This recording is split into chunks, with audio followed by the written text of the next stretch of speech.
Good morning, this is Brian Whitten and ET Art.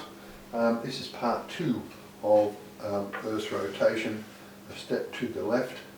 I hope you will go back and look at part 1 before we go on. I don't want to rehash too much today. I did find a necessity to put another video up only because I had a person in social media who would appear to be a nice person by the posts and communications we had over the months, and I could see and sense that she was concerned as to one of these cycles happening very shortly.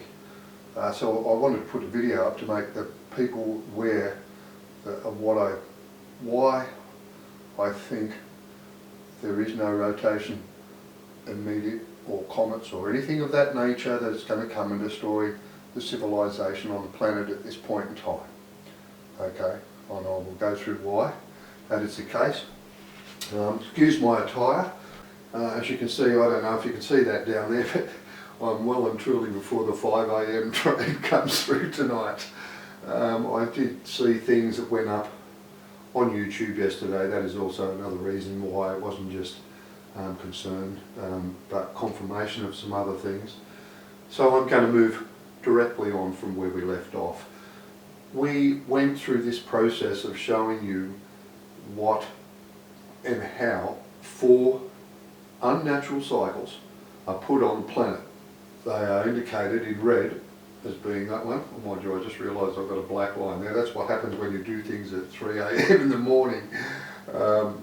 This one here and this one here and this one here are the 4 cycles. The way Earth rotates, the way we know it, with our 24-hour day and 365 days a year and so on, is only, the way I am seeing it, possible and only ever exists in the manufactured cycles.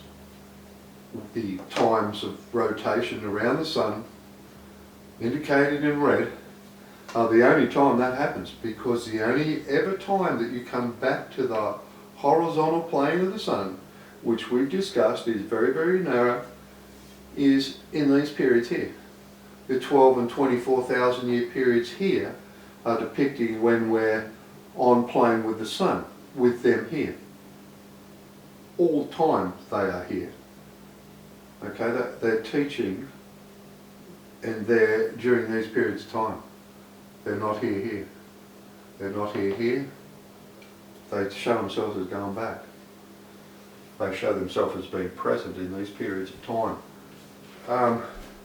Like I said, it's a building process to me. I just see this as a building civilizations to a point, both spiritually and in the physical sense, technically as well. But you don't move on with a bunch of people in society that don't deserve to be there. That's what I've seen. Okay, moving on from this then, we finished off, before I move away from this, I'll just say one thing. Where I was wrong, I'm really good at that, I wasn't right and I wasn't wrong. I actually said, I think when I made the video, I'm not 100% sure, and the thing I wasn't 100% sure was this transition, how it happened, because I know they push the globe down flat when they do this here. So whether you're going back that way or going from here back that way, that is the one where they tilt the globe flat. And I said I wasn't sure whether they tilted it flat and shifted it along the plane and then begun the cycle, or whether they tipped it flat here, did the cycle here, and then shipped it out here at the end. I wasn't sure, and that was the part I wasn't sure. I know the answer to that question. And I also know the answer to these, when we say 12,000 there and 24,000 there, we know it's not the same, is it? In width, this was our thing. We don't know what time this took. This 24 here is not 24. It's on the parchment as being that, but we know it's not the case. Look at the time frame it took. If this is an actual fact curvature of the time it actually takes. That's why they're doing all this, to teach us what the hell happens when we come back in plane with the sun, because it's a traumatic thing. One other thing I wanted to show you, I'm going to go back to the 2 light bulbs.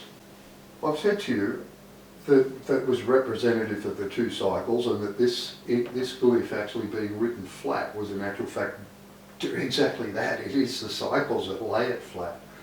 And I said to you that are we not seeing that he says that at the end of the cycle, right, he comes back and lifts the globe, light globe, this is how they work, he lifts the globe up here. In other words, that it cannot, when it comes back in plane with the sun, having finished a flat cycle like this, with a 24 degree, it'll still be 24 degrees. This is why the lesson's here. 24 degrees cannot be picked up on its own here. That's where I believe I made a mistake as well.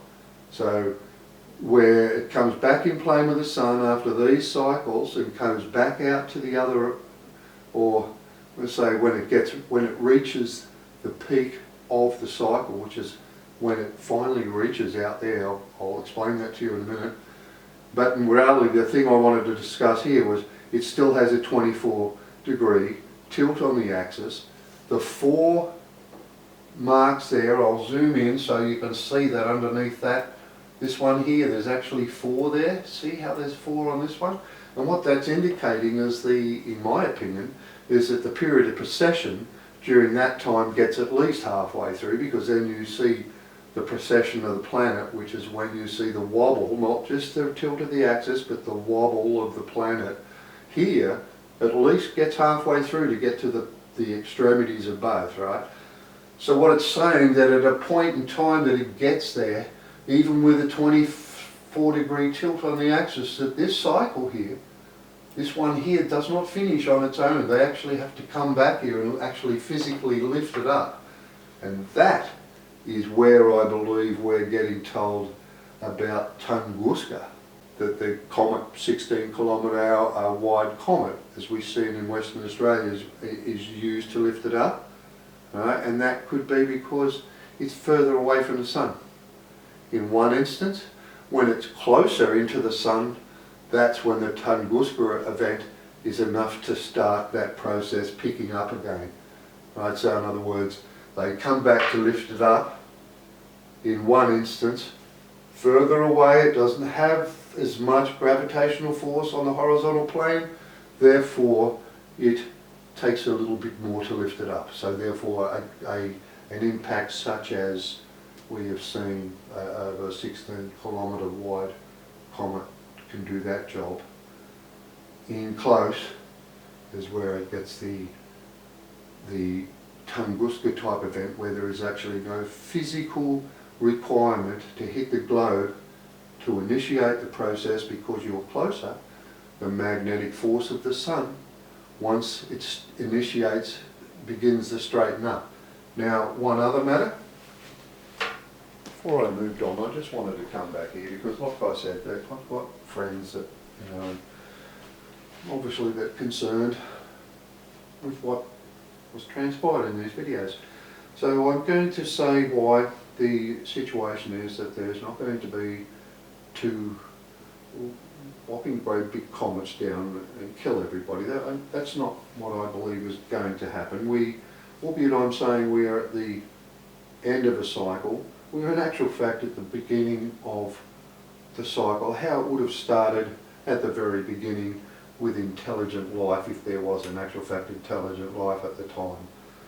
I'm seeing that to be the case, and I will show you where I will get to that later. So from what I'm seeing, it would appear to be, to me, that certainly the planet has been maintained for a long time, and there doesn't seem to be any period in time where they're telling us we weren't here. So at this point I'm just going on with what they're telling us. I wanted to put this bit in here, like I said, because people are concerned.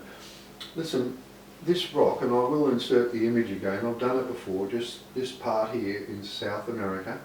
Okay, now look at it now. Okay, and I've just done an insert there for you. Now I'll come back here again. You can see that these white lines are not here. They were not on that rock, and they never were, ever. Okay? And what happens when you move the light around in this part of the rock? And as unusual as it may sound, what happens is you see these two little UFOs come out here, and this thing here turns into a space station, and there's little downlifts here and observation decks and little bloody things parked on this bloody thing built in. It's looking like they're saying they're coming out and they're building this thing in space above South America, and they're going to put Atlantis in, which is what this thing is here, right? So it's going along here, and we've had images come and go off this rock. I'm not making that happen. It's in reality happening, you know. That wouldn't be happening, and if this was not a situation where Nibiru was, I mean, not Nibiru, where Atlantis is due to be installed, well, I wouldn't be here doing this, and this rock wouldn't have come up with these messages, and that wouldn't have come over there. But that isn't enough, because I could have manipulated such things. So let's look and understand the sequence. Now to my concerned friend. I'm going to try and explain this in a way, you know, it's a little bit difficult to explain, but this is probably the easiest way and the easiest method. These two cycles here that go and cause an issue where they move us from the inner ring to the outer ring, or from the outer ring back into the inner ring, or the two locations that Earth can rotate around the Sun, or at least it's placed that way. We're not finishing one of these. These cycles start and end, as we've just seen, with a flat axis. I'm telling you now, if we were sitting here with a flat axis coming up to the plane of the Sun, and it was like this, we wouldn't know it, because the part, well, I'll tell you now, the situation would be rotating around like that. We are right exactly the same as we are there. That means that we are getting 3 months sun, direct sunlight on the North Pole. If you know, we're down the bottom of the cycle here, this is what happens here. This is exactly what happens at the start and end of that cycle. Okay, I can tell you now, when that cycle kicks off after the 24,000 years, which is what happens at the end of this one, I can tell you, people that live in there, you know, you're going back onto a planet that has, you know, the winter and summer effects almost extending to the tropics. That's the reality of the globe in that position and that position there. So we are not in that position. We are coming up flat, or not standing up, but with a 24-degree tilt. We know that. We also have a 27,000 year precession, both in that one and that one, whereas we know that is at least 12 or less. I mean, well, at the very most 12. It has to complete at least half a cycle if the cycle's 6,000 years long, right? And this is the only fixed things we know in respect time, like 6,000 years or 24 hours a day, or like I said, are within these red boxes, because this is not as depicted in the parchment. That's what it tells you. The time and frame and speed rotation in these are totally different, and they actually wrote that down and told us exactly how, you know, how it is and how long it is in the sky. A day ago, yesterday, about 4 or 5 hours after I uploaded my video, they wrote what the real value is here, and they wrote it in the sky for us. So I'm going to cover that as well. Excuse me. So to my concerned friend, don't worry, because that's the reality here. The reality is, I can tell you now, if we're coming up here, we're coming into 24,000 years. There is no event here other than installing Atlantis. And I will go back to that other and show you one other thing, just with that image we just looked at. So yeah, where I say the outer ring, you require the small comet to knock it up, because there's less gravitational force to assist.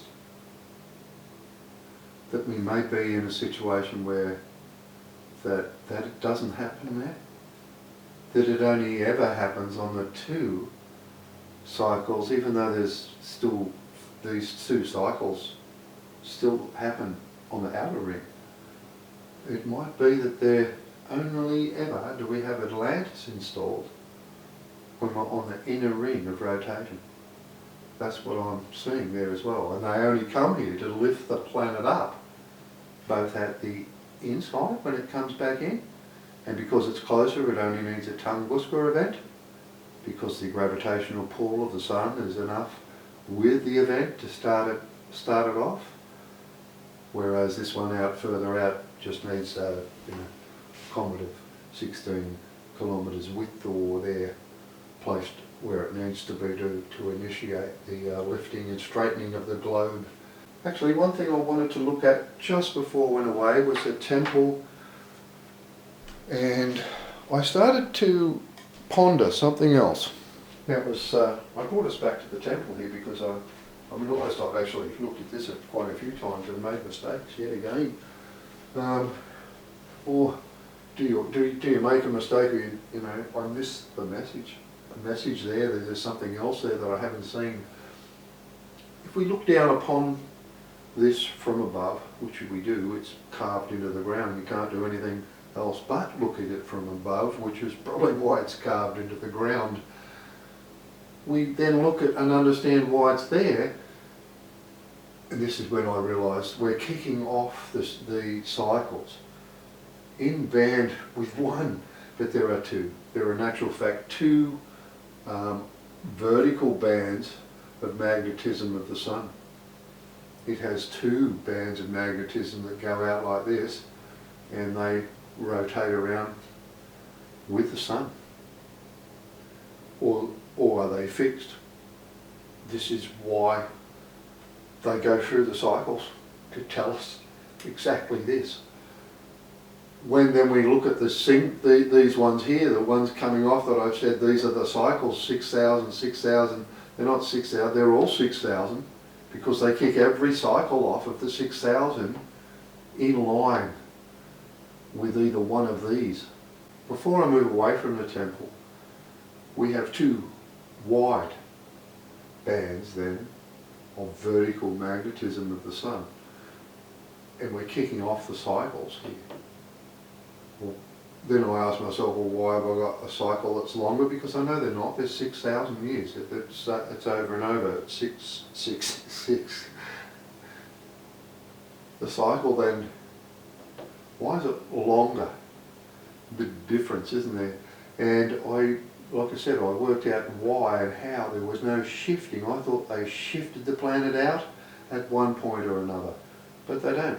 I'll show you how they do that, and before I do that though, I want to show you what we saw in the plate before we left. The plate that was found in the USA, the Chinese plate. We'll discuss that before I move on. I wanted to bring you back just for a minute here, have a look at the plate that we discussed in the last video as well, because we looked at this and said, are we not looking at then the likelihood of we have two locations for the planet to travel on between here and here, which is exactly what I'm suggesting.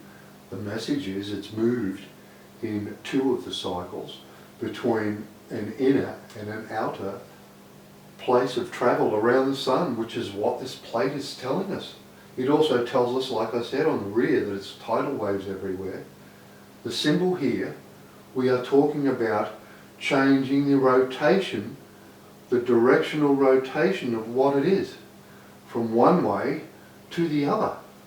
That's what that is. One's going that way and one's going that way, and that is the body of Earth rotating around the sun on the plane of the sun, which is what the whole plate represents. So this is doing exactly as I suggested. And I also suggested to you that what we were looking at here in the viewable swirls was a period of time in around 7 million years that they have maintained the planet since the other star left. So we were looking at that. We've had confirmation of this written in the sky. It is really quite amazing, and the period of time that I said to you, that the 12 and the 24,000, both on the inner ring and the outer ring, are indeterminable in a way of thinking. The rotation is not going to be kept in the way we have it now. It is constantly speeding up, or it's constantly slowing down, depending on which way they bring it into the plane. So in other words, if it's rotating in an anti-clockwise or a direction of such a nature, whether it's going this way or that way around the sun, is also pertinent in respect to the rotational speed of the planet. What they did do though is they confirmed that. I said that in a video, and as weird as it sounds, it looks like it's been confirmed, having been written into the sky on the other side of the world. What we're seeing here was written in the sky yesterday. I don't even know where it was, I just immediately freeze framed. It was on, I'm just trying to remember who it was. I think it might have been the third phase of the moon. That's the one, I'm pretty sure that's who it was. And uploaded this video. That's very worthwhile thing to go have a look at too. There's a couple of sites like that guys come over and people post some things around the world that are going on that are unusual. This was one that I freezed immediately because I noticed these swells are exactly the symbol on the plate, and they've been written in the sky. So I just looked at this, I just shook my head in an unbelievable, to be honest, they look a little bit like sixes, don't they? Listen, what I saw here when I looked at this, and I didn't ponder too long, but I did see something that was, in my opinion, worthwhile putting in this video, because, I mean, not the fact that it's exactly the same symbol and written in logical format in the sky by somebody who's probably not fully understanding of it certainly wasn't us, I can assure you that. I looked at it and I thought, there's the numbers.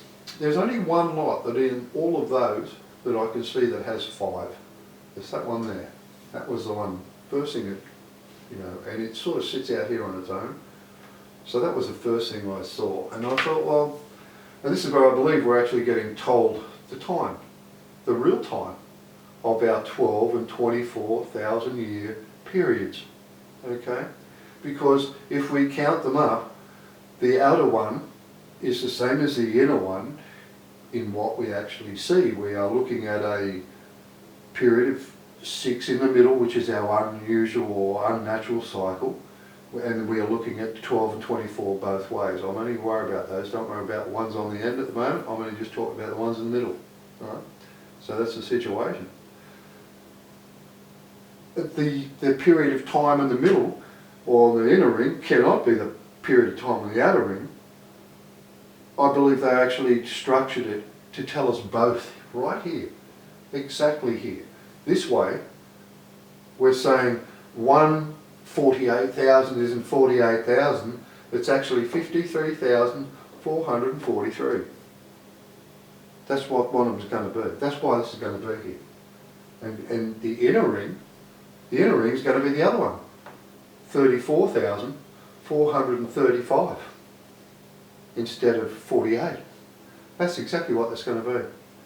I'm certain that's what that's going to be. It's going to be put into the air to tell us exactly what those time frames were. And then, like I said, if you're a planetary scientist and you want about motion of the planet, I saw something else yesterday that then explained to me what happened. Where I'd made the blue was saying, when we're moving in and out, they're pushing us out there, and then they're starting the cycle, or they're starting the cycle in here and then pushing us out. To me, if they're going to lay us flat, it meant you're going to push us out there and then start the cycle and then come back and lift us up. That isn't what happens. I'll show you what happens. I know this is a crop circle, but like I said, we've come a long way from marks on rocks and all sorts of things, and there are certainly things built all over the globe to reflect what I was saying to this point. And like I said, I'm reading their message more than anything. It's not, I'm just reading what I'm seeing. I'm looking at this as being more than likely possibly a depiction of both the rings that we travel on. And then when I was saying to you, when they initiate the sequence here to get from one ring to the other, we know a cycle takes place in the process. How and where, when. I think this is actually telling us what happens. They initiate it on the line, so when they tilt the globe like this, they push it out and it immediately starts a cycle, but because it's like this, it rotates differently and it can just gradually move out like this till it hits to the other ring, which is why in that Egyptian relief we see the light bulb being lifted. They have to come back. I would suspect maybe if they did it, possibly it could just keep going. I don't know. Here, I'm not a planetary scientist. I'm merely saying to you, from a point of view of the planetary science guys, albeit you don't acknowledge my, my presence, I have contacted the Sydney Uni and contacted some people there in respect to what I'm finding out here. I would expect they've probably got a book there that just doesn't fit into the university's curriculum.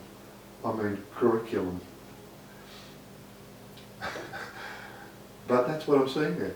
I'm seeing a situation where we're seeing it initiate there, but the rotational distance away from the sun, because we're off plane once again with the horizontal plane once we've initiated this. So it's able to just keep moving out as well. And it moves out right through this whole entire process for 6,000 years. It's extending on its rotation around the sun, all the time further out. That's actually how it moves out there. It's a gradual thing that the sun's, and now we've got to come to the big question. It's been on any planetary scientist, it's probably since I kicked this off, and been on mine.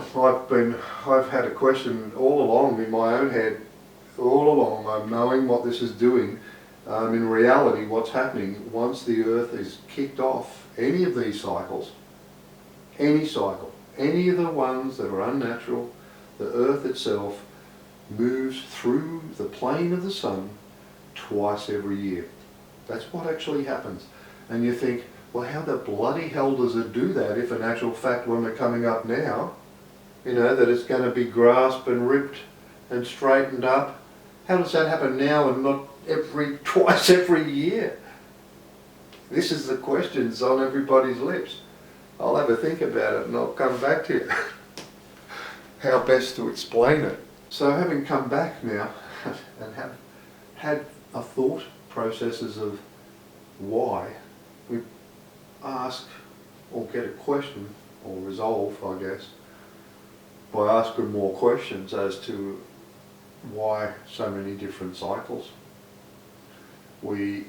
If we are talking about the plane of the sun here, which we are, this plane here that we're seeing written is the horizontal plane. We know we've got two vertical planes. We now know we traverse from here to here. This is a gradual movement, so in other words we're still rotating around the sun. It's just the rotational place of rotation is just gradually moving out to reach the other one. We know we're not moving the axis. It doesn't matter whether we're in the movement and transcending from here to here. We're not getting any movement of the axis, whether we're laid flat with a 24 degree. We're standing up this way with a 24. We don't get any change, it's 24 degrees. We know we can transcend here, and you can see that the movement is linear between one line and one rotational line of travel and the other rotational line of travel. It's linear. There is no change at all. You traverse the plane of the sun twice a year, anywhere between it, on any cycle. How? It's how they punch us out in the first place. That's what actually happens, I believe. This is why they do all this. It's done to tell you where the rotational speed happens.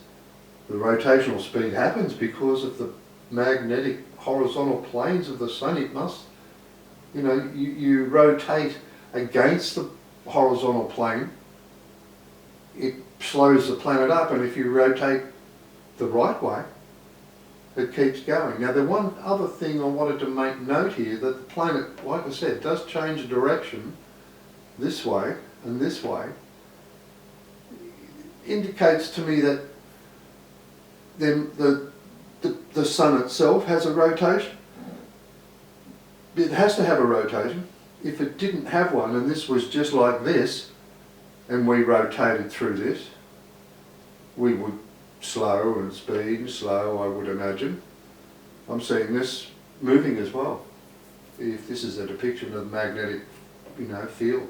That's what I'm saying. I think we get out here. We don't need to have in the extremity the other path, that's not 93 million, and if say it's 93, it's, it's 110 million, it's going to be 20 million further out, 20 million miles, it'll go up to 11, so we'll be 110 million, or 100, something of that nature, I would expect to be there, but we're beyond where we need Atlantis installed. And that's why I don't think where we see on the light bulb. So I wanted to bring you back just to the light bulb depiction here, just for, once again, confirmation of what we just looked at. It comes back to lift up here, but there is no Atlantis required here. We are beyond the point where the sun's beams cause, because they are as designed in that layout, beyond a situation where they cause us a problem.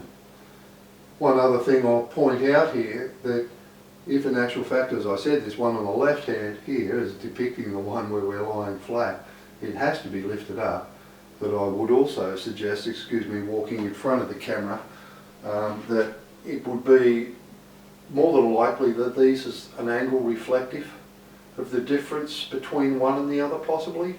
The lowest point here being, it only needs to be at that angle when it's in the inner ring, and at that angle when it's in the outer ring. That would be, of that nature, because you're further away, you need to use more force to lift it up. Okay, now I said to you I'd try and explain to you how we transcend through all of these unnatural cycles, crossing the plane of the sun twice a year, and it not changing us, not grabbing the planet from the very moment the initiated unnatural cycle begins.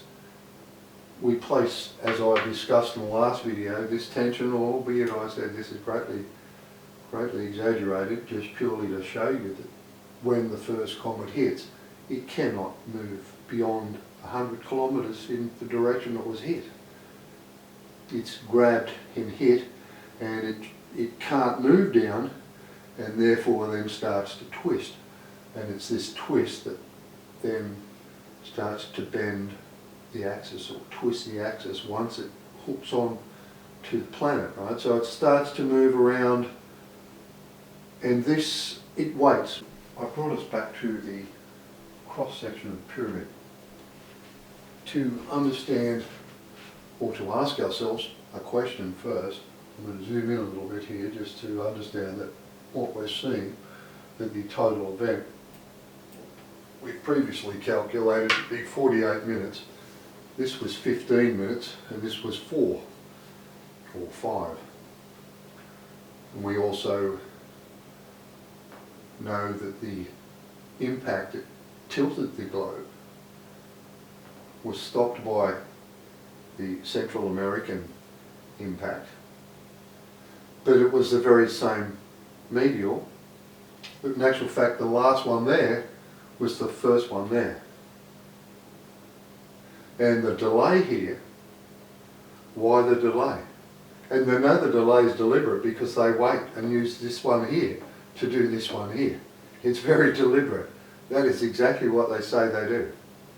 They hold the other one up. So this one here, and it damage it does at the bottom of South America, it bounces off, it's collected again. That's exactly what they say they do. They chop it up into four, then stop. This is why this is going into four here. They chop it up into four in the air. This is what's saying here, it bounces off.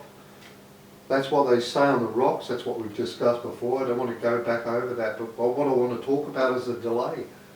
It's a very, very deliberate delay. It's a given period of time. It's every cycle except the other one where they lay it flat. But every one of these cycles where we're left with a, wanting to keep an axis of 24 degrees eventually through the process, we've got the delay. In the delay is the answer. I'll show you something else. It's in the forecourt. We were seeing here the 6,000 years that we have spent off the plane, and the recorded pole shifts were down here. And we're about to incur one when we came back up into plane with the sun. We've got a moving magnetic pole now. It's to do with the magnetic pole and the weight. Notice here when we leave, this is our 24 degrees here, so we are now leaving the plane of the sun here, right? And we're taking up our 6,000 years here off the plane. We're recording pole shifts. We're left the plane here and there's no recorded pole shift. And in there lies the secret of how we're able to traverse those cycles. That's how we're able to intersect with the horizontal plane of the sun twice a year, because of that not happening. There is no magnetic pole shift occurred there. So in essence what we're doing through the whole cycle, we don't actually get another pole shift until we hit the bottom, when we get two pole shifts. At the bottom when we traverse the vertical plane, when the half loop of the plane goes down the bottom, that's when we record two pole shifts here. That's what it says. And then it says we get the last magnetic pole shift when we approach the sun. The plane of the sun is when this last one happens. Okay, and that's our current pole shift, is the one we're coming up to.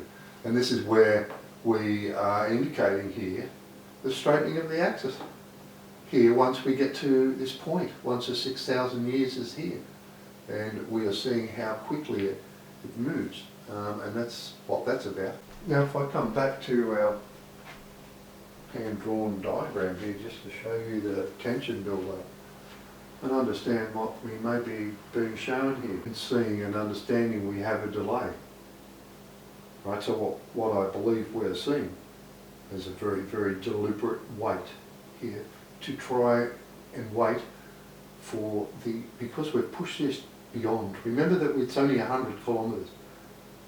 And once it starts to move like this, it does start to lift and move up, in this case move down, with the twist of the axis. The further the axis goes, the further it moves down.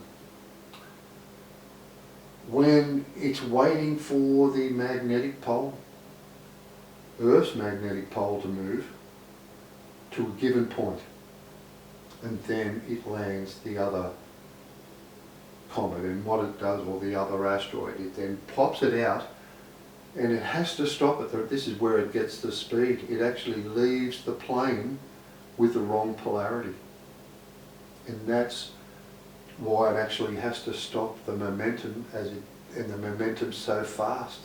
It actually pops it out of the plane with the wrong polarity, and that's what actually drives the planet away, I would expect, even more than the mass, which is why it gets you to wait, why it has the weight there, and why it doesn't record the pole shift. It doesn't have one.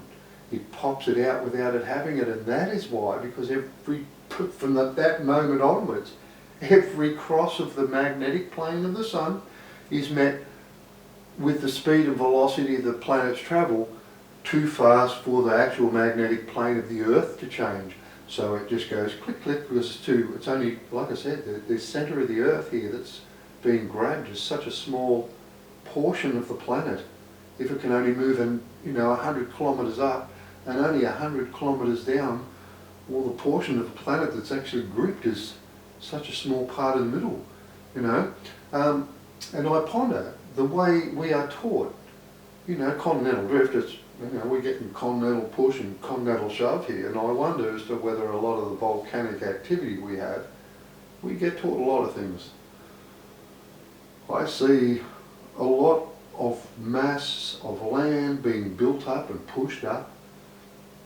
A lot of the volcanic activity could be very land masses settling down, if in actual fact, as I suggested, the Himalayas are created by comets that swept across the ocean. It's easy to see the marks there. But that's what I believe we are seeing. We are seeing it pop out. The polarity is wrong, which is why it has to be captured with such massive comets that separate. The ones that land above Australia that actually stop the movement down. The movement down is so fast and depicted by the calculations there at 9,000 kilometres an hour. And that's what I think we're seeing here, and that's how, from that point forward, we never ever, and then you say, okay, well, how is it that in the end you get to be able to stand up and straight? How does that work?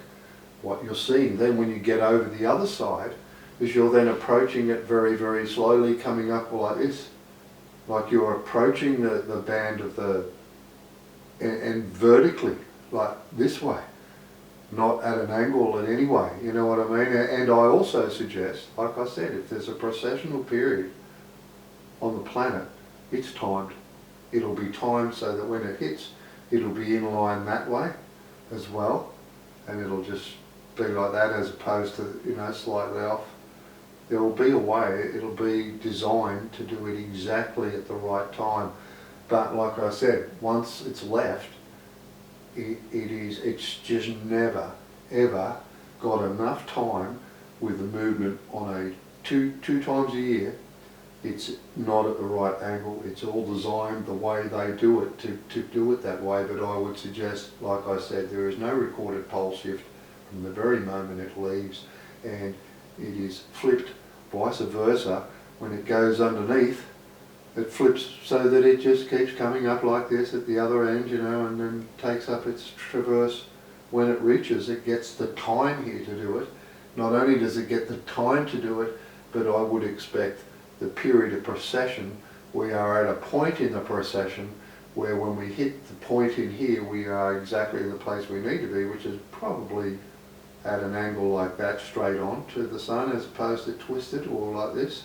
It's going to be an angle like that as well. I wanted to bring to your attention the Droper plate again. This plate was found in China, but on the same line of longitude as the Tunguska event, which occurred in 1908. I wanted to bring this back up basically because what I wanted to do was chat with you as to what I perceive it means. We note we have a single sun. We note there is a swirling motion away from there. So we are looking at, more than likely, the situation being told we've been maintaining the planet since the other star went out. There are people that look at this plate and analyse the fact that they believe and perceive it is they, in this plate, are telling us they put human life here. I'm not so sure that that's the case, because I am saying this one single sun, we have had to come here from that point, from this far away. I thought this was, I will show you what that figure is. I can read that from here. It's 1E, 7E. As soon as I saw it, I knew what it was. It's a hexadecimal number. And I'll convert that into decimal in a minute. We'll know what it is. I do see some characters there that I would certainly think are, as I say, pictures. I think the Nordic alphabet is that, not so much an alphabet more than a bunch of pictures, and they're strung together to tell a story. That's pretty much what I see with the Nordic alphabet. I see some of the same thing here. some of these characters in here, but we won't worry about those, because basically what I wanted to do is say that distance, that is a distance. Okay, it's not a time. I thought it was going to be time that they had looked after us, but I've got to go with the 4.3 billion and say, well, I mean, we get lied to about everything, so that could be lie too, but that figure, if I went back and said, okay, well, that's how long he's come here for, if it was a figure of time, the figure that it works out is to 78 trillion years. So it's probably not years, okay? And I then converted that and said, okay, well, it's not years, it's probably distance. And we'll have a look at that. So effectively what happens, he comes across here, he says, I've come here, there was life already on the planet. That's why that's here already. This is how far we've come from. I don't understand that bit, and I won't have a go, like I said. But I see this bloke standing here, and is this bloke a human? I'm seeing him as a human, not an alien. And I'm seeing, you know, microbial life here. So I'm saying, he's saying, look, we came here, there was already life here. Okay? And if it wasn't the fact we came, it might be what this story is here, and do what we do, you wouldn't be here. Okay? And the only form of life eventually would be microbial, because eventually we would be dead, and the only form of life that could exist is microbial, and everything else would die out eventually. I'll just zoom in just for a second, just a little closer, so you can see what I'm talking about in that 1E, 7E number there. And it's also got like a little angle here, like that. This is what I was saying, it's, you know, we've travelled from this far to do this. But that's what it is, it's 1E, 7E. I'll just run that 1E, 7E through a hexadecimal converter to show us what it is in decimal. Okay, so 7806 to the power of 10 is 78 trillion. Okay, and that's what I said, well, 78 trillion's a pretty big draw card if that's going to be a situation where we're looking at them, you know, looking after us. That's one hell of a time, isn't it? I would expect that that's not actually a time. That's what I'm saying, it's a distance. It's actually telling us how far away in light years he's travelled. It works out to be, if I do a division there, I'll show you. Now, having considered the 1E, 7E is not a number referring time, having said now that the 78 trillion we're going to look at as an element of distance rather than time, although that's probably not a very good sensible statement to say when you're talking light years, and I've just said not time. That's how far away he lives. He comes and travels here from 8.2 light years away. He travels 78 trillion kilometres every time he comes back to install Atlantis. I told you he's a pretty good guy. In the teachings of Egypt, we get referred to a star called Sirius. So what I'm going to do is I'll just key now how many light years it is to Sirius. So I've just had a search for that and just did a look for how far Sirius is from Earth, and it says there it's 8.6 light years away. So once again, here we have, I know 8.6, 8.2, there's a lot of difference in distance, but you know, like I said, he's probably a little smarter than us, so he's probably a little bit more accurate in his number. And my number, I'm not saying he is from Sirius, I'm just saying that it is in that 8 light years area. I know there's a lot of difference between one and the other, but it comes to a point, I can assure you, a long distance. But I just thought I'd put that in there because the 1E, 7E would appear to me to be more reflective of how far away he came from. I mean, I would expect that what he's saying in his 1E, 7E is how far he comes from.